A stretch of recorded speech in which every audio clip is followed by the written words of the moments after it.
প্রেমময় শ্রী শ্রী ঠাকুর অনুকূল চন্দ্রের শ্রীহস্তলিখিত শতানুসরণের প্রিয়দংশ পাঠ করছি। সত্যদর্শী আশ্রয় নিয়ে স্বাধীনভাবে চিন্তা করো এবং বিনয়ের সহিত স্বাধীন মত প্রকাশ করো।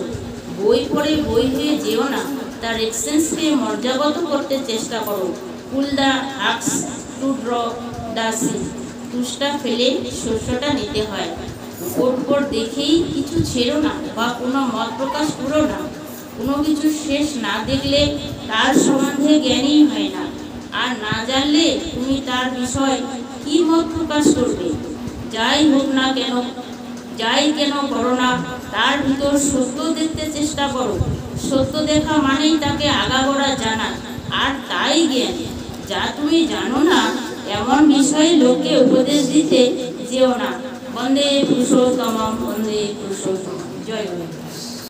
কাজ করে যাও, লক্ষ্য রেখো তোমা হতে তোমার নিজের ও অন্যের কোনরূপ অমঙ্গল না আসে। দেখবে সৌভাগ্য লক্ষ্মী তোমার ঘরে বাধা থাকবে। কথায় আছে বীরভোগ্যা বসুন্ধরা, তা ঠিক। বিশ্বাস, নির্ভরতা আর আত্মত্যাগ এই তিনটি বীরত্বের লক্ষণ। জয় গুরু। অনুকূল চন্দ্রের নারীর নীতি গ্রন্থ থেকে বাণী পাঠ। আশিস বাণী, মেয়ে আমার, তোমার সেবা, তোমার চলা, তোমার চিন্তা, তোমার বলা পুরুষ জনসাধারণের ভিতর যেন এমন একটা ভাবের সৃষ্টি করে যাতে তারা অবনত মস্তকে নত যেন হয়ে সসংভাবে ভক্তি গদগদ কণ্ঠে মা আমার, জননী আমার বলে মুগ্ধ হয়, বুদ্ধ হয়, তৃপ্ত হয়, কৃতার্থ হয়। তবেই তিনি মেয়ে, তবেই তিনি সখী। মায়ের মতন তুমি মানুষের মায়ের মতো আপনার হইতে চেষ্টা করো। তা কথায়, সেবায় ও ভরসায়, কিন্তু মেশায় নয়। দেখিবে কতই তোমার হইয়া যাইতেছে। বাণী সংখ্যা 1। অনুকূল চন্দ্রের লেখা নারীর নীতি গ্রন্থ থেকে পাঠ করছি। প্রেমে অধীনতাই মুক্তি। তুমি যদি তোমার স্বামীকে প্রকৃতই ভালোবাসিয়া থাকো, তবে তাহার অভাবে তোমাকে অবশ ও তোমার প্রাণকে সারাবিহীন করিয়া তোলে। তাই তিনি তোমার কাছে প্রাণতুল্য। তাহার অধীনতাই তোমার মুক্তি ও তৃপ্তি বলিয়া মনে হইবে। তাই প্রেম যাহাকে অধীন করিয়া তুলিয়াছে, মুক্তি প্রশ্ন সেখান হইতে চিরদিনের মতো বিদায় লইয়াছে, ইহা স্থির জানিও। প্রত্যেকেই জানেন যে কেন আমরা ঘুরে ঘুরে মাতৃ সম্মেলন করছি। এই মাতৃ সম্মেলনের উদ্দেশ্যই হলো শ্রী শ্রী লক্ষ্মীমা বড়মায়ের জন্মমাস। তিনি 1301 সালে 14 শ্রাবণ কৃষ্ণা দ্বাদশী তিনি জন্মগ্রহণ করেন। সেই মাসকে ঘিরে আমরা বাড়ি বাড়ি ঘুরে ঘুরে এই যে মায়ের বন্দনা করছি, এতে কি হচ্ছে, আমাদের মনের একটা মানসিক শান্তি হচ্ছে, আনন্দ হচ্ছে, এবং আশেপাশের লোকও জানতে পারছে এরা কি করছে, কেন করছে। সবাই এখন উমা সেন মায়ের বাড়িতে মাতৃ সম্মেলন করছে। আমরা প্রার্থনা জানাবো তিনি এবং তার পরিবার যেন খুব সুখে শান্তিতে ভালোবাসায় ঠাকুরকে ঘিরে থাকতে পারে। এখন আমাদের তনুজা বর্মন মা সঙ্গীত পরিবেশন করবেন। মা এসেছেন ঘরে আজি, মা এসেছেন ঘরে, শ্রাবণীরই বাড়ি ধারার ঝিমি ধরে। মা এসেছেন ঘরে আজি, মা এসেছেন ঘরে, শ্রাবণীরই বাড়ি ধারার ঝিমি ধরে। অর্ঘ সাজাও, শঙ্খ বাজাও, বরণ করে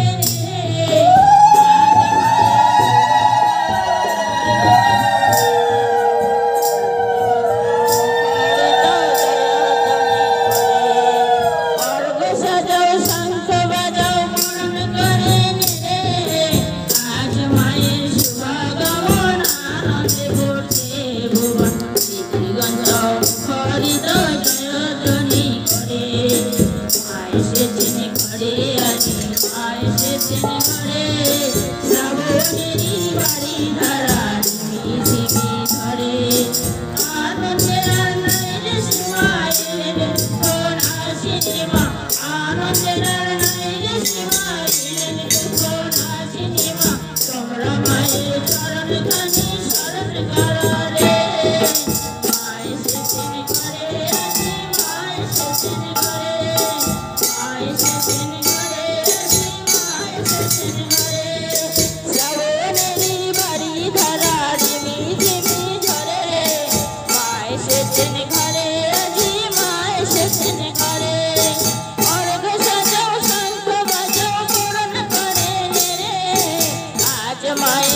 আজকে 17 নম্বর দিন এই শ্রাবণ পরিক্রমায়। আজকে আমরা কালিয়াগঞ্জের বাজার ছাড়িয়ে এসে রংখানলির দিকে উমাসেন মায়ের বাড়িতে রয়েছি, মাতৃ সম্মেলন করছি। আমরা আশা রাখবো তিনি এবং তার পরিবার যেন সুখে শান্তিতে ঠাকুরকে ঘিরে ভালো থাকেন। এখন আমাদের মাঝে মায়ের বরণ সঙ্গীতের পরে ঠাকুরের একটি গান পরিবেশন করবে।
হয়েছি।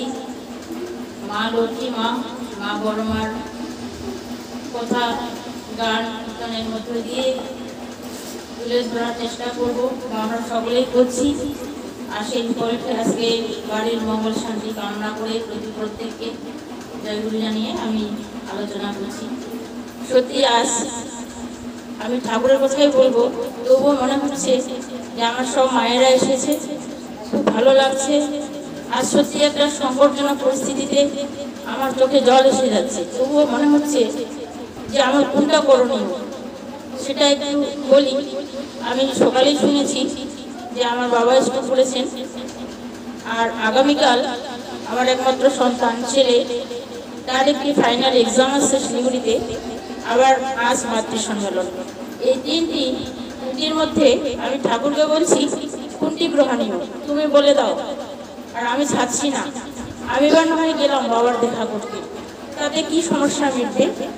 তো সেই দিক থেকে আমি কিন্তু গেলাম না। তো আমার মনে হচ্ছে আমার দয়াল ঠাকুর বলছেন, আমার মা বলছেন, না তুমি আমার কাছে আসো। ওই যে ভাববার তুমি কে, বসে বসে ভাবছো কিসে, চলবে কিসে, ভাববার তুমি কে, তুমি ভাবো আমাকে।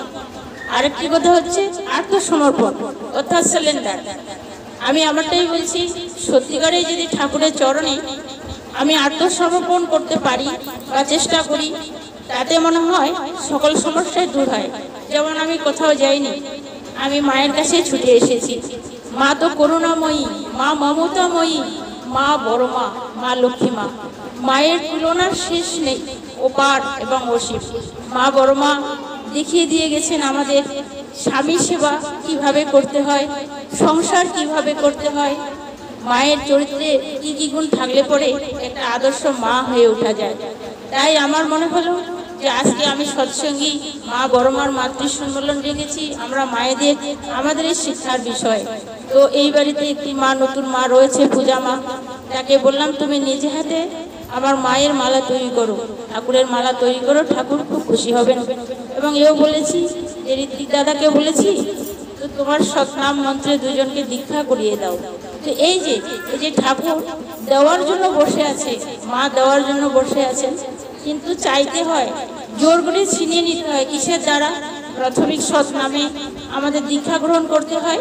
আর তারপরে যে মূল তিনটি কাজ, যজন যাজন ইষ্টভীতি, এই ইষ্টভীতি নিয়েই আমি একটু বলছি এই জায়গাতে। এই কারণেই অনেকেই বলেন যে এই ঠাকুরকে টাকা দিতে হয় কেন, কিন্তু এই ঠাকুরকে সত্যি টাকা দিতে হয় না। যেমন সত্যদাপন ত্রেতা কলি থেকেই এই ইষ্টভীতি ছিল। এই শব্দটা শুনতে নতুন লাগছে, আসলে হচ্ছে এটা ভোগের অর্ঘ অর্থাৎ ভোগ নিবেদন। তো আমাকে কেউ জিজ্ঞাসা করলে বলে যে তোমরা কয়জন, আমি বলি 4 জন। বলে কে কে? বলে আমার স্বামী, সন্তান আর আমার ঠাকুর। তাহলে পরম পিতা, এই পরম পিতাকে ধরলে পরেই আমরা জানতে পারবো মা বড় মা কি। মা বড় মা এমনই দয়ালু ছিলেন, এমন তার ভাষা, এমন তার চলা। ঠাকুরের কখন কি লাগবে, ঠাকুরের কখন কি প্রয়োজন হয়, না চাইতেই মা হাতের কাছে দিয়ে যায়। আমরা যেমন স্বামীর সঙ্গে রেগে যাই, তর্ক বিতর্ক করি আমাদের সন্তান দেখে, তাহলে এই যে মাকে গ্রহণ করে, ঠাকুরকে গ্রহণ করে আমরা আমাদের চরিত্রগুলোকে ঠিক করার চেষ্টা করব। এবং ঠাকুর কিসে খুশি হয়? আমার দয়াল ঠাকুর অর্থমান যশ কিছুই চায় না, চায় শুধু প্রেম, চায় শুধু ভালোবাসা। আজ যে আমরা ইষ্টভীতি করি, এটা ঠাকুরের জন্য নয়, এটা আমাদের নিজের আত্মরক্ষার জন্য। এই যে দৈনন্দিন আমরা জল খাওয়ার পূর্বে ভোগ নিবেদন করি, উষায় নিশায় মন্ত্র সাধন চলায় ফেরায় যোগ, যথাসময় ইষ্ট নির্দেশ মুক্ত করায় তপ। এই নীতিতে যতই আসুক আপদ বিপদ, যেমনই হোক প্রাণ, ইষ্টভীতি আনে আনে সবার পরিত্রাণ। আমি এইটুকু বলতে পারি যে আমরা যদি ঠিকঠাক ইষ্টভীতি করে চলি এবং বিশ্বাস রেখে, সবচেয়ে বড় জিনিস যে নিষ্ঠা, এই যে নিষ্ঠা, ধর্ম, সেবা, শুশ্রূষা, সংরক্ষণ, প্রেরণা, প্রজনন, এই 8টি গুণের কথা নারী নীতিতে রয়েছে। তো আমরা 8টি না পারি, আমরা 3টি গুণও যদি নিয়ে চলি, আমার মনে হয় বিপদ তো আসবেই, কিন্তু আমরা রক্ষা পেতে পারি, আমরা ত্রাণ পেতে পারি। আজ গোটা শ্রাবণ পরিক্রমা চলছে, মা বড় মার জন্ম মাস। এই যে আমাদের ছোট মাটি রয়েছে, এই অবনীতা মা, আমার মাঝে মাঝে মনে হয় আচ্ছা তার তো একটা লাইফ রয়েছে, তার বাবা মার কথা তো ছেড়ে দিলাম, আচ্ছা সে কিসের টানে এইভাবে 30টি দিন চলে আসে। আমি দেখি, মোবাইলে গ্রুপে দেখি এবং নিজেও দেখি। সেদিন আমি মন্দিরে মাতৃ সম্মেলনে আমরা অনেক মায়েরাই তো ছিলাম, সেটা তো আলাদা। আমি বারবার ওকে লক্ষ্য করছিলাম, এত সুন্দর লাগছিল, অপূর্ব সুন্দর। এই সুন্দরটা তার মধ্যে এলো কি করে? এটা হচ্ছে জনম জনম এই যে ঠাকুরকে ধরে চলার ফল। ওই একদিন মা হবে, ও একদিন স্ত্রী হবে, অর্ধাঙ্গিনী হবে, তাহলে এমন তো মায়ের সন্তান তো সুসন্তানই হবে। তাই আমার মা বড় মা দেখিয়ে দিয়ে গেছে, আমরা সেই আদর্শে যদি চলি এবং সেইভাবে চলার চেষ্টা করি, ঠাকুরকে মাথায় রেখে আমরা যে সৎ নামে দীক্ষিত রয়েছি সেই নামটি সর্বক্ষণ আমরা যদি মনের ভিতর স্মরণ করতে থাকি, তাহলে আমাদের কোনো চাওয়াই অপূর্ণ রাখবে না। আমি স্থির আছি, আমি খুব ফ্রি মনেই গান গাইলাম। আমার মনে হচ্ছে না, এটাই 1 নম্বর কাজ। আজকে মাতৃ সম্মেলন রেখে আমি কোথাও যাব না, এটাই হচ্ছে কথা। আমি বেশি কিছু বলতে আজকে পারবো না। এখানে অনেক মায়েরা রয়েছে, এই বাড়ির প্রতি প্রত্যেকের মঙ্গল হোক এবং সবার মঙ্গল হোক, আমি এই কামনা করে সবাইকে জয়গুরু জানিয়ে আমি আমার আলোচনা শেষ করছি। বন্দে পুরুষোত্তম, বন্দে পুরুষোত্তম। ভাবতে পারি নাই আমার এবারে পড়ার পরে 12 বছর ধরে যা কষ্ট করলাম সেটা আমি বলতে পারবো না। একটা জায়গায় এসে আমি এখন পৌঁছাইছি। ঠাকুর ধরে ঠাকুর আমরা ওই বাড়ির থেকে দীক্ষা নিতাম। আমি তো আগে বিষ্ণুপুরী মহারাজের দীক্ষিত, শিবের দীক্ষিত। আমি 9 বছর বয়সে গেছি। তারপরে আমার কর্তা যেহেতু এই ঠাকুরের, তারপরে বারবার বলাতে আমি নিলাম। তবে ছেলে যখন 80 পড়ে তখন ছেলে নিল। তো ছেলে যখন সেন্ট জেভিয়ার্স কলেজে গেল, আমাদের মুরলী রজত যে সে আমার কর্তাকে বোন পাঠাইছে।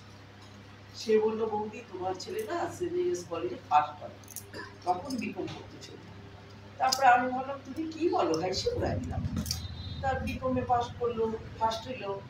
তারপরে এমকমে কমপ্লিট ফার্স্ট হইলো। তারপরে আবার ছেলে আবার মাস্টার ডিগ্রি, বুঝছো তো? ও মানে করেই যাচ্ছে কি করে গান বাজনা তবলা এটা সেটা মানে কি করে যে মোটামুটি একটা ছোট্ট একটা কাজও পাইছে, টিউশনও করে। আজকে যাওয়ার কথা ছিল, যায় নাই, বাড়িতে বসেই হেডফোন লাগায় কাজ করতেছে। আমার খুব ভালো পরিস্থিতি ছিল, আমি ওই বাড়িতে ছিলাম। ওই বাড়ির থেকে এখানে আসার পরে আমার এত খারাপ পরিস্থিতি ছিল, বাড়ি দেখে কেউ বিশ্বাস করতে পারতো না, অর্ধেক পাগল হয়ে গেছিলাম। কিন্তু আমি খুব শক্ত ছিলাম, যেন আমার কর্তা মানে সুইসাইডের অবস্থায় পড়ে গেছিল আমরা। তারপরে আজকে 2 বছর ধরে মন্দিরেও গাড়ি চালায়, ঠাকুর ছাড়া কিচ্ছু বোঝে না। লকডাউনে গলা বসে করার পরে একটু বলছিল কর্তার বিয়েটি বাজাইতে না, তবুও বাজাই যাচ্ছে, গান করিয়ে যাচ্ছে। এই লকডাউনের পরের থেকে একদিন কেউ গান না দিলে মুখ কালো হয়ে যায়, বুঝছো, একটু অন্যমনস্ক হয়ে যায়। এত বাচ্চাদের মতো রাগ করে, ঠাকুরকে গান দিয়ে দিয়ে বলেছি। পেছনে আমি ছিলাম সাপোর্ট, বুঝছো, এখন ঠিক তোমার ঠাকুর দেখবে। আমরা 5টায় সব জব করি, টাইমে তুলি, বুঝছো, এক মানে আলমারিটা খুললেই বুঝতে পারি এত সুন্দর নিয়ম নিষ্ঠা করে করে। আমি হয়তো পারি না ওর মতো, মানে ও ঠাকুরের ঘরে আসবে, কাপড় ছেড়ে আসবে, নিচে বসে এত পরিষ্কার পরিচ্ছন্ন। আমার ঠাকুর ঘর দেখে বুঝতো কিভাবে টিপটাপ করে ঠাকুরকে রাখেও, ও রাখতে রাখতে এমন জায়গায় এসে পৌঁছেছে। হ্যাঁ, ও মানে কি বলবো, নতুন একটা আলোর দিক পাইছি আমরা ঠাকুরকে। আর ঠাকুর বলে আর কিছু বলতে পারবো না। ঠাকুরের কথা বললে পরে খুব কষ্ট হয়। ও মাঝে মাঝে করতো আমাকে, ভাবি আমি পারবো না, আমি হারিয়ে গেলাম, আমাকে কেউ পাত্তা দেয় না, আমাকে ইয়ে করে না। আমি তো কিছুতেই না, তোমার ঠাকুর তো তোমাকে নিয়ে যাচ্ছে, রোজ দিন ঝড় বৃষ্টি রোজ মন্দিরে যাবে, কেউ যাক না যাক ও যাবে না, ও ঠাকুর ছাড়া কিচ্ছু বোঝে না। তো দেওঘরে তো ঘুরে আসলো, মুন্নি বলে নিয়ে চলো, তারপরে দেওঘরে মুন্নিও নিয়ে গেল। মুন্নি তো রাখি পড়ার উঠতে গেল, মুখের পেছনে গাঢ় মুন্নিও দিছে। নিধিরাম দণ্ডটা তো ওরা তো আছেই, তাই না? এই তো বলে সব থেকে বড় কথা আমাদের ঠাকুর আছে। হ্যাঁ। এই কোথায় আছে যে তো আছে। হ্যাঁ, সব থেকে হচ্ছে আমাদের ঠাকুর আমাদের সাথে। ঠাকুর ছাড়া আমার ছেলেরা তো এইটের থেকে দীক্ষিত। বোনের ছেলে আজকে 1 থেকে 12 উঠে গেল। ওরা বোন ঘরের বাচ্চা থাকে, তাই না? ওরাও দীক্ষিত। ও ও বলে পুচকি পুচকি একদিন রাস্তা পার হইতে গিয়ে বলে কি মানি আমাকে ঠাকুর পার করে দিছে। ও দেওঘরে গেছিল, ওরা আসাম গেছিল, ঠাকুরের ফটো নিয়ে যায়নি, ওর বাবা রাস্তায় ঠাকুরের ফটো পাচ্ছে। তারপরে ওর বাবার কি চিন্তা, ছেলে ফটো নিয়ে গেল না পুচকিটা, পরে গিয়ে দেখি যে আসামের ফটো আছে। এগুলো ঠাকুরের ইচ্ছা না দেখলে হয়? ঠাকুর আছে, আছে আছে ধরার মতো ধরতে পারলে, তাই না? সেটাই আমরা পারি না, আমরা ঠাকুর ছাড়া কিছু বুঝি না, ঠাকুর আছে, এটাই যেন এই বলে শেষ করলাম। জয়। জয়।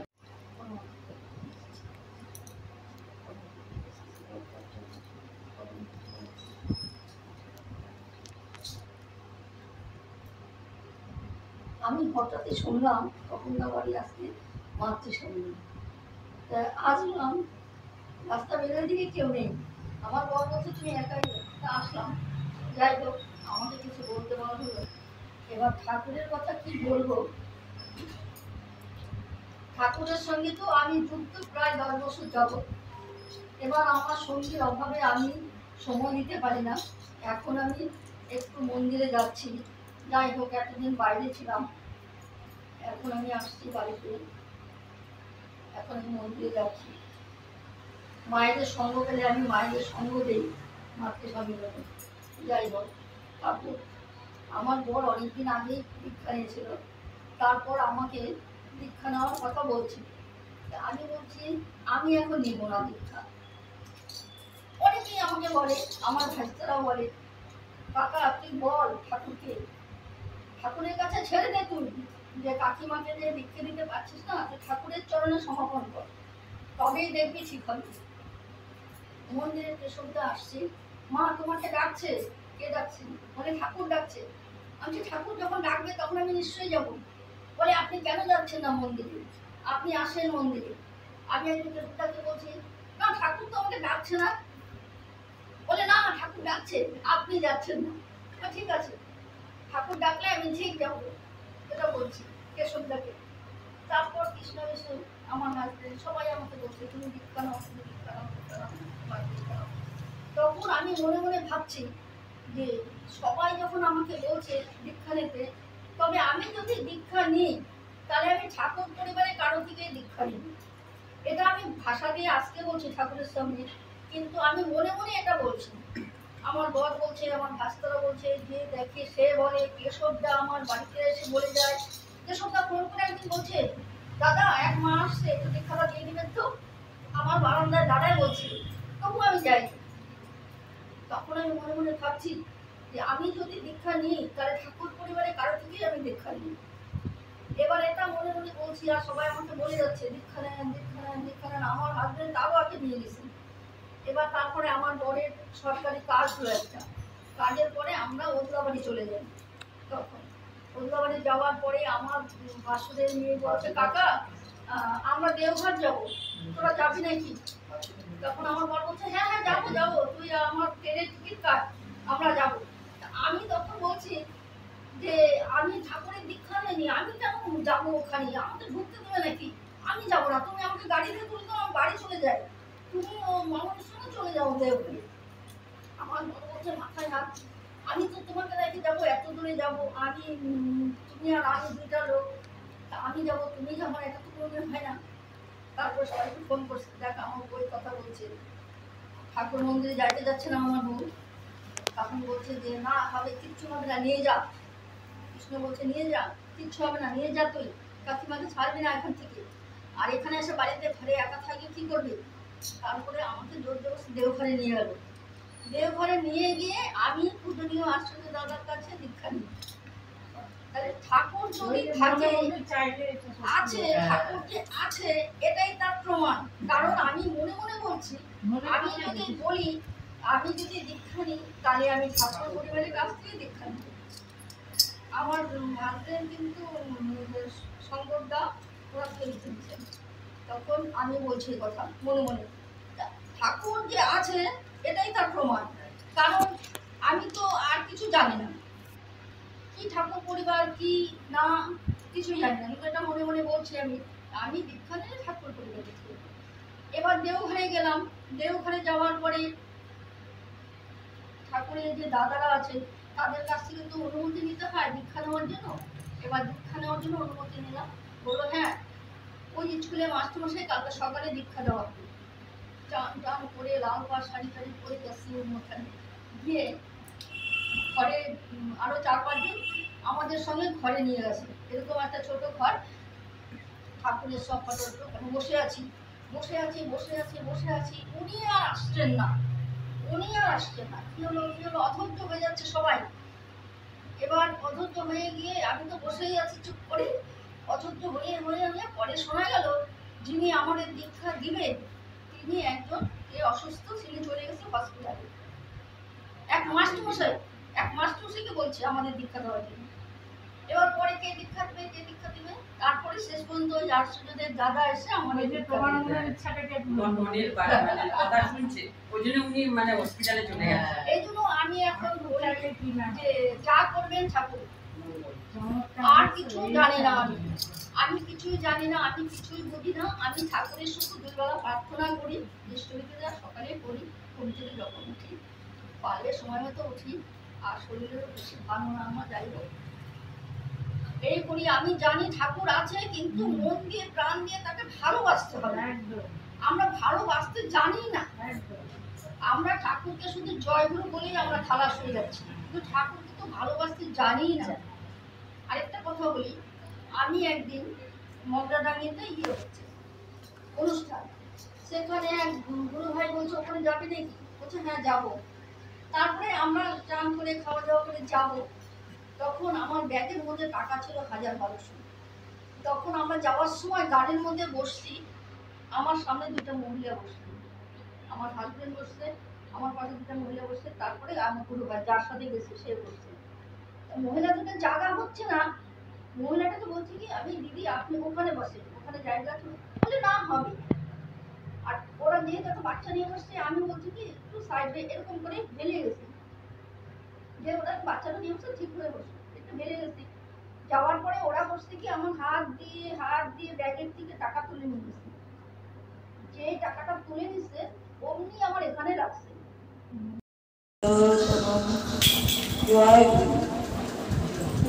শ্রাবণ মাস রাত্রি সম্মেলন চলছে আমাদের।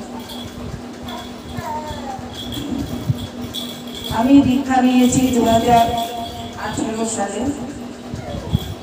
আগে তো বুঝতে পারিনি যে ঠাকুর কি জিনিস, অনেকে বলেছে, স্কুলেও বলেছে অনেকে এই করো সেই করো, তখন অতটা বুঝতে পারিনি। তারপর সেই কলেজদার বাড়ি থেকে দীক্ষা নিলাম।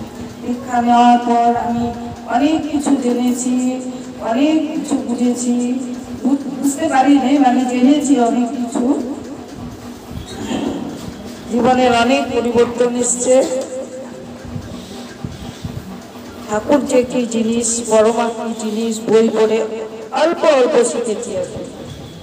হ্যাঁ, তোমাদের সাথে ঘুরে মাতৃ সম্মেলন দিয়ে যে আমার অনেক চোখ ফুটে গেছে। যাই হোক, কি বলবো, দীক্ষা নেওয়ার পর আমার জীবনে অনেক পরিবর্তন এসছে। ঠাকুর যেন সবাইকে ভালো রাখে। তোমার জীবনের কথাই বলো না একটু ঠাকুরকে, তোমার জীবনের কথাই বলো ঠাকুরকে পেয়ে। মনে পড়ছে না এখন? শতকোটি প্রণাম। পরমারাধ্যা জগজ্জননী শ্রী শ্রী পরমার শ্রীচরণে আমার শতকোটি প্রণাম। পরম পূজ্যপাদ পিতৃদেব শ্রী শ্রী বরদাস শ্রীচরণে আমার শতকোটি প্রণাম। পরম পূজ্যপাদ শ্রী শ্রী আচার্যদেবের শ্রীচরণে আমার শতকোটি প্রণাম জানিয়ে এখানে সমস্ত মায়েদের আমার আন্তরিক শ্রদ্ধা মিশ্রিত রাও জয়গুরু। ছোটদের আমার অনেক অনেক ভালোবাসা। আমি প্রথমেই একটা কথা বলতে চাই, যেটাতে আমি ভীষণ মানে বাক্রুদ্ধ হয়ে গেলাম যখন আমি শুনলাম যে তনুজা বর্মন মায়ের বাবার কথা। আমি খুব অবাক হয়ে গেলাম যে আমরা তো সন্তান বাবা মায়ের, তো বাবা মায়ের সংবাদটা, এরকম একটা সংবাদ শুনলে আমরা কিন্তু আর আমাদের মধ্যে থাকি না। তাই আমি খুব অবাক এখনো হয়ে যাচ্ছি যে একটি মা কিভাবে সম্ভব তার বাবার এই খবরটা শোনার পরে সে স্থিরভাবে ঠাকুরের এই অনুষ্ঠানটাকে চালিয়ে নিয়ে যেতে পারে। সত্যি আমরা তার কাছে ভীষণভাবে কৃতজ্ঞ যে আমরা আজকে একটা বড় শিক্ষা পেলাম। সত্যি তো গুরুই আমাদের সব, আর গুরুর সাকার মূর্তি বড় মা, যিনি আমাদের আদর্শ। প্রত্যেকটা নারী, আমরা প্রত্যেকটা মায়েদের আমাদের আজকে শিক্ষা ভীষণ দরকার ছিল যে আমাদের ঠিক কিরকম হওয়ার দরকার, আমরা মায়েরা কিরকম হওয়া উচিত। আর আজকে আমরা মায়েরাই যদি এরকম আদর্শে চলতে পারি, সত্যি তো আমাদের সংসারটাও ভালো হবে। তাই তনুজা বর্মন মায়েকে আমার তরফ থেকে ভীষণ ভীষণ শ্রদ্ধা, ভীষণ ভীষণ ভালোবাসা। এই কারণে যে তিনি আমাদেরকে একটা আজকে চরম শিক্ষা দিলেন, আমরা তার কাছ থেকে চরম একটা শিক্ষণীয় জিনিস শিখলাম যে আসল কোন কাজটা আমরা না সঠিক সময়ে সঠিক বিবেচনা করতে পারি না, যে আমাদের কোনটা করণীয়। আমরা ভুলভাল কাজ করে বেড়াই, মানে না বুঝতে পেরে হয়তো এমন একটা সিদ্ধান্ত নিয়ে ফেলি যার ফলে আমাদের সেই সিদ্ধান্তের মাসুল দিতে হয়। আরো একটা জিনিস যেটা হলো, উনি বললেন না যে ঠাকুরকে ধরে এই যে ইষ্টভীতি, অনেকেই বলে যে আমাদের ঠাকুর তো শুধু টাকা চায়। সত্যি তো, এটা আমরা দিকে দিকেই শুনি। তো আপনারা সবাই জানেন যে জিসাস ক্রাইস্ট, যিনি আমাদের খ্রিস্ট ধর্মের মহান একজন মহাপুরুষ ছিলেন, তো জিসাস ক্রাইস্টকে কিন্তু যখন ক্রুশবিদ্ধ করা হয়েছিল তার আগে জিসাস ক্রাইস্টকে একজন বলেছিলেন যে লর্ড, আপনাকে যে এতটা কষ্ট দেওয়া হচ্ছে, তা আপনি কেন কিছু বলছেন না? আপনি কেন রেগে যাচ্ছেন না? আপনি কেন যারা আপনাকে ক্রুশবিদ্ধ করেছে আপনি কেন তাদেরকে অভিশাপ দিচ্ছেন না? তখন জিসাস ক্রাইস্ট একটা কথাই বলেছিলেন যে আমার তো এতে কোনো রাগও হচ্ছে না, আর আমার কোনো মানে খারাপও লাগছে না, কারণ আমি জানি যে এরা ভুল করছে, এদেরকে মানে মাফ করে দেওয়া উচিত। তাই তো তিনি হাসি মুখে সেই ক্রুশবিদ্ধ হয়েছিলেন। আরো একটা কথা তিনি বলেছিলেন যে আমি তো আবার ফিরে আসব, আর আমি ফিরে আসবার জন্যই এবারের আমার এই যাওয়াটাতে আমার অতটা দুঃখ নেই। তখন মানে যাকে এই কথাটি জিসাস ক্রাইস্ট বলেছিলেন যে আমি আবার ফিরে আসব, তখন তিনি জিসাস ক্রাইস্টকে জিজ্ঞাসা করেছিলেন যে আপনি একবার বলে যান লর্ড যে আপনি ফিরে আসবেন, আমরা আপনাকে বুঝবো কি করে যে আপনি ফিরে এসছেন? তখন জিসাস ক্রাইস্ট বলে গিয়েছিলেন যে আমার একটি সিম্বল থাকবে। তখন সেই মানে যিনি জিসাস ক্রাইস্টকে জিজ্ঞাসা করেছিলেন আপনার সেই সিম্বলটি আমাদেরকে জানিয়ে যান। তখন জিসাস ক্রাইস্ট বলেছিলেন যে আমি শুধু টাকা টাকা করবো তোদের কাছে, আমার এটাই হবে আমার সিম্বল, যে আমি আবার পুনরায় ফিরে এসেছি। তাই শ্রী ঠাকুর এসছেন। আমরা সবাই ভাবি, এদিকে দিকে আমরা সবাই এটা প্রশ্ন করি যে ঠাকুর কেন এত টাকা চায়? জানেন, টাকা হচ্ছে আমাদের সর্বনাশের মূল কারণ, আর টাকা হচ্ছে আমাদের সব থেকে প্রিয় প্রিয় মানে ভালোবাসার জিনিস। যে আমরা টাকাকে এত ভালোবাসি না, এত ভালোবাসি যে আমাদের মধ্যে না নিজেদের সেই ভাই বোনের সম্পর্ক, নিজেদের বাবা মার সাথে সম্পর্কগুলো আমরা টাকার জন্য ভুলে যাই। যখন দেখি যে আমাদের বাবা মা সম্পত্তি থেকে আমাদেরকে বঞ্চিত করছে, তখন আমরা বাবা মার সেই স্নেহ, সেই মমতা আমরা ভুলে গিয়ে বাবা মার সাথে খারাপ ব্যবহার করি। বাবা মা যেই সন্তানকে মানে ভূমিষ্ঠ করেছেন, আমাকে, আমার ভাইদের, আমার দিদিদেরকে, সেখানে আমরা ভাই বোনের সেই সুমধুর সম্পর্কটাকেও একদিন ভুলে যেতে চাই। কিসের জন্য? ওই টাকার জন্য।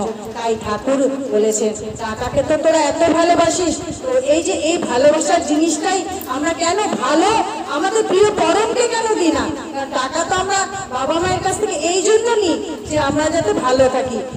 আমাদের এই ভালো থাকার যে মূল টাকা, সেটাই হচ্ছে আমরা আমাদের ঠাকুরকে যে ভালোবাসি, সেই প্রিয় পরমকে তো ভালো জিনিসটা দিয়েই ভালোবাসতে হয়। তার কারণ আমরা দেখি যে আমরা যখন আমাদের সন্তানদেরকে ভালোবাসি, তখন আমরা করি কি সব থেকে ভালো জিনিসটা সন্তানদের জন্য রেখে দিই, আর আমরা খারাপটাকে নিই। তাহলে টাকা যদি আমাদের কাছে এতই ভালো হয়, তাহলে টাকাটাও তো ঠাকুরকেই দেওয়া উচিত। আমাদের প্রিয় পরমকেই তো ভালোবাসার জিনিসটা তারই চরণে সবার প্রথম দেওয়া লাগে। আর অর্থ, আরেকটা দিকে যে তিনি বলেছেন যে অর্থই অনর্থের মূল কারণ। এই টাকাটাই যখন আমাদের জীবনে এত বড় সর্বনাশ আনতে পারে, তাহলে সেই টাকাটা কেন আমরা, ওই অর্থটা কেন আমরা পরমার্থে পরিণত করতে পারি না? সেই অর্থটাকে আমরা ঠাকুরের শ্রীচরণে ইষ্টভীতির মাধ্যমেই যখন নিবেদন করছি, তখন সেই অর্থটা আমাদের পরমার্থ হয়ে তিনি ফিরিয়ে দেন। সেই টাকাটা আমাদেরকে যখন তিনি পরমার্থ হিসেবে ফিরিয়ে দেন, তখন আর আমাদের সেই টাকাটা আমাদের কোনো ক্ষতি করতে পারে না। তাই ঠাকুর যে আবার আমাদেরকে বারবারই মনে করিয়ে দেন ওই যে পয়সা দিয়ে ইষ্টভীতি করতে হয়। ইষ্টভীতি অনেক উপায়ে করা যায়, কিন্তু ওই যে আমাদের পয়সা, যে অর্থটাই আমাদেরকে সব থেকে বেশি নষ্ট করে দেয়, সেই অর্থটাই আমরা দেখতে পারি যে এই যে যেসব ঘরে প্রচুর প্রচুর পরিমাণ অর্থ রয়েছে, সেই সব ঘরের ছেলেমেয়েরা কীরকমভাবে দিনকে দিন বকে যাচ্ছে, তারা নষ্ট হয়ে যাচ্ছে, তারা বুঝতেই পারছে না যে এই অর্থই তাদের জীবনে এমন একটা দুর্বিষহ মুহূর্ত এনে দেয়। এই অর্থের বিনিময়ে কি না হয় বলুন না? অর্থের বিনিময়ে তো মানুষ খারাপ থেকে খারাপ কেনে। আমরা অর্থ দিয়ে কতটুকু ভালো কিনতে পেরেছি বলুন তো? অর্থ দিয়ে আমরা সবসময় আমাদের খারাপটাকেই কিনে নিই। তাই তো ঠাকুর দেখিয়ে দিলেন যে অর্থ দিয়ে কিভাবে ভালো জিনিস করা যায়, অর্থকে পরমার্থে কি করে ফেরানো যায়, তারই এই রূপ হচ্ছে ইষ্টভীতি। আর ঠাকুরের আরও তিনটি যে পাঁচটা যে মূল রূপ রয়েছে, যজন যজন ইষ্টভীতি, সস্তৈনী সদাচার। এই যজন যজন ইষ্টভীতি যদি এই আমাদের হাতের পাঁচটা আঙ্গুলের মধ্যে যদি যজন যজন ইষ্টভীতি এই তিনটে হয়, তাহলে সস্তৈনী তার সাথে রিলেটেড আপসেই চলে আসে। আর সদাচার সেটাও তো আমাদের মধ্যে রয়েছে। যদি আমরা সেটাকে পালন করতে চাই তবে পালন করতে পারি, যদি না চাই তাহলে পালন করতে পারি না। কিন্তু এই যে পঞ্চ আঙ্গুলটা যে আমাদেরকে ঠাকুর ভগবান দিয়েছে, এই পাঁচটাই হচ্ছে ঠাকুরের রূপ। এই পাঁচটা আঙ্গুলই যখন আমাদের হাতে রয়েছে, তখন আমরা কিন্তু সুন্দরভাবে একটা কাজ করতে পারি। যখন আমাদের মধ্যে এই পাঁচটা আঙ্গুলের মধ্যে দুটো একটা কোনো কারণেই আমাদের মধ্যে থাকে না, তখন কিন্তু আমাদের কাজগুলো একটু কঠিন হয়ে যায়। তাই এই যে যজন যজন ইষ্টভীতি, সস্তৈনী সদাচার, এই পাঁচটিকে নিয়েই আমাদের জীবনে আমরা চলতে চাই, আমরা যেন চলতে পারি। আর কি বিশেষ বলবো, সবাই ভালো থাকবেন, আর সবাই ঠাকুরের চরণে ঠাকুরকে নিয়ে মেতে থাকুন। আজকে তনুজা মায়ের কাছ থেকে যেটা শুনলাম, যে তাই তো আমাদের সঠিক যে কাজটি, সেই কাজটি আমাদের আগে করা উচিত। সবই তিনি, তারই দয়াতে যখন সব চলছে, তখন তারই দয়াতে সবই চলবে। আমরা চলবো শুধু তাকে নিয়ে, তাকে মাথায় করে নিয়ে। সকলকেই আমার তরফ থেকে অনেক অনেক জয় গুরু। আমার হয় দীক্ষা। দীক্ষা নেওয়ার পর আমি নিয়মিত ইষ্টভীতি, তারপরে দুবেলা প্রার্থনা সবই করছিলাম। আমার পরিবারে ছিল নানা অসুখ বিসুখ, নানান সমস্যা ছিল, তার মধ্যেও আমি করে যাচ্ছিলাম। মাঝে হয়তো আমার একটু অসুস্থতার কারণে হয়তো ঠিকমতো করতে ইষ্টভীতি নিয়মিত করতাম, হয়তো কখনো কখনো প্রার্থনা আমি করতে পারিনি। তা সত্ত্বেও কিন্তু আমি ঠাকুরকে আমি উপলব্ধি করতে পেরেছি। আমার এক সময় আমার স্বামীর সঙ্গে আমার যাওয়ার কথা ছিল কলকাতায়, তার অফিস সংক্রান্ত জরুরি কাজে, যেখানে আমার উপস্থিতিটাও খুব গুরুত্বপূর্ণ ছিল। কিন্তু সেই সময় দেখা গেল আমার শাশুড়ি মায়ের নাক মুখ দিয়ে সমানে গলগলিয়ে রক্ত। সে রক্ত আর থামে না, রক্ত আর থামে না। আমি আমার স্বামী দুজনে মিলে ঠাকুরের কাছে বললাম যে ঠাকুর আমাদেরকে, শাশুড়িকে সুস্থ করে তোলো এবং আমরা যাতে যেতে পারি সেই ব্যবস্থা করে দাও। ঠাকুর আমাদের সেই কথা শুনেছেন এবং 4-5 দিনের মধ্যেই আমার শাশুড়ির মা অনেকটা ভালো হয়ে গেলেন এবং আমরা সেই কাজটা গিয়ে করে আসলাম। এবং এই রকম নানান রকম সময় আমরা কিন্তু যখনই অসুবিধায় পড়েছি তখনই ঠাকুরকে ডেকেছি, ঠাকুর আমাদেরকে কিন্তু সেই বাধাটা কাটিয়ে দিয়েছে। আর রিসেন্টলি একটা ঘটনা ঘটেছে, সেটা হলো যে আমি স্কুলে যাচ্ছি, আমি দুটো ব্যাগ নিয়ে যাই। একটা ব্যাগে আমার টাকা পয়সা মোবাইল সব কিছু থাকে, আর একটা ব্যাগে জল টিফিন এগুলো থাকে। আমি টোটো করে আমি স্কুলের পথে যাচ্ছি, যখন পয়সা বের করতে যাব আমি দেখছি আমার কাঁধে ব্যাগটা নেই। কোথায় যে পড়ে গেছে কাঁধ থেকে, পয়সার ব্যাগটা নেই, যেখানে মোবাইল ছিল এবং একটা ডায়েরিও ছিল যেখানে ইম্পর্টেন্ট তথ্য ছিল। তখন আমি টোটোওয়ালাকে বললাম, তুমি আমাকে নিয়ে চলো, দেখি কোথায় পাওয়া যায়, বাসে আছে কিনা। আর ঠাকুরকে নাম করতে করতে যাচ্ছিলাম। একটু পরে দেখি পিছন পিছন একটা টোটোওয়ালা এসছে, এসে আমাকে বলছে, দিদিমণি দিদিমণি এই যে দাঁড়ান, এই যে আপনার ব্যাগ। হ্যাঁ, সেদিন যদি আমার ব্যাগটা হারিয়ে যেত, আমার মোবাইলের মধ্যে সমস্ত তথ্য এবং আমার ডায়েরির মধ্যে যে গোপন তথ্যগুলো ছিল সেইগুলো কিন্তু আমার হাতছাড়া হয়ে যেত এবং আমার টাকা পয়সার অনেক ক্ষয়ক্ষতি হতো। কিন্তু ঠাকুর সেদিন আমাদের রক্ষা করেছেন। সবচেয়ে বড় জিনিস, সেই টোটোওয়ালা একজন দরিদ্র, কিন্তু সে কিন্তু আমার ব্যাগে হাত দেয়, এক পয়সাও নেয়নি, মোবাইলও সরায়নি, কিচ্ছু করেনি। কিন্তু এমন তাড়া ছিল স্কুলে যাওয়ার যে আমি টোটোওয়ালাকে যে 20টা টাকা দেবো সেটাও আমি দিতে পারিনি। কিন্তু মনে মনে আশীর্বাদ করেছি, টোটোওয়ালা তুমি ভালো করো। আর আমার তো নানান অসুখ বিসুখ ছিল, এখনো আছে।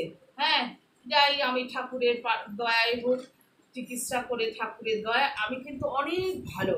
আর আমার যে মানসিক কষ্ট, যন্ত্রণা, একাকিত্ব ঘরে পড়ে থাকা, সেই যন্ত্রণা কষ্ট আমার লাঘব হয়েছে এই যে আমার সমস্ত মায়েদের সঙ্গে মেলামেশা করে সৎসঙ্গে। এখন যেন মনে হয় না আমার কাছে কেউ আছে, হ্যাঁ আমার পাশে কেউ আছে। আমার জীবন যেন আগামীতে আমি যেন ঠিক এরকম আনন্দে আপনাদের সঙ্গে নিয়ে কাটাতে পারি, এটাই আমি ঠাকুরের কাছে প্রার্থনা করি। সবাইকে জয় গুরু। জয়।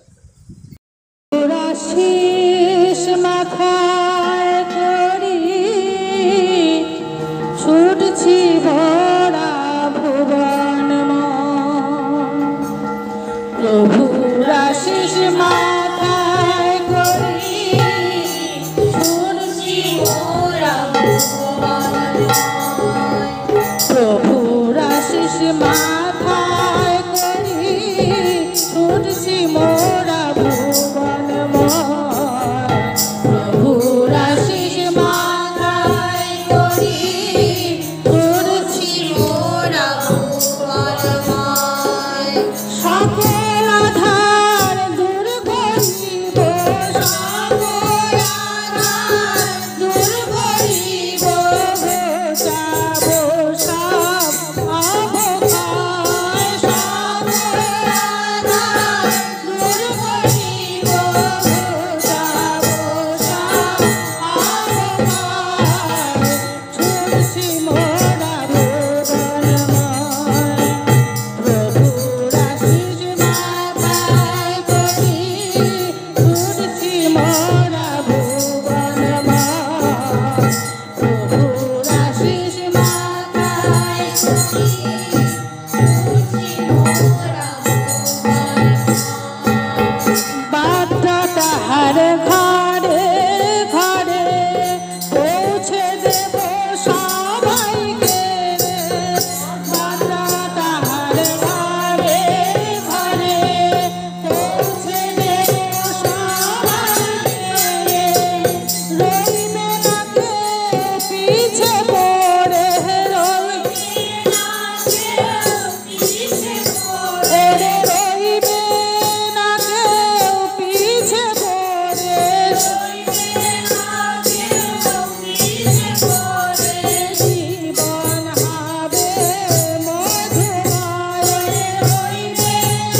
বড় মা কি বড়মারাধ্যা জগজ্জননী শ্রী শ্রী বড় মা কি পরম পূজ্যপাদ শ্রী শ্রী বড়দা কি পরম পূজ্যপাদ শ্রী শ্রী বড়দা কি পরম পূজ্যপাদ শ্রী শ্রী বড়দা কি পরম পূজ্যপাদ শ্রী শ্রী আচার্য দেব কি পরম পূজ্যপাদ শ্রী শ্রী আচার্য দেব কি পরম পূজ্যপাদ শ্রী শ্রী আচার্য দেব কি সৎসঙ্গ কি সৎসঙ্গ কি সৎসঙ্গ কি মাতৃ সম্মেলন কি মাতৃ সম্মেলন কি মাতৃ সম্মেলন কি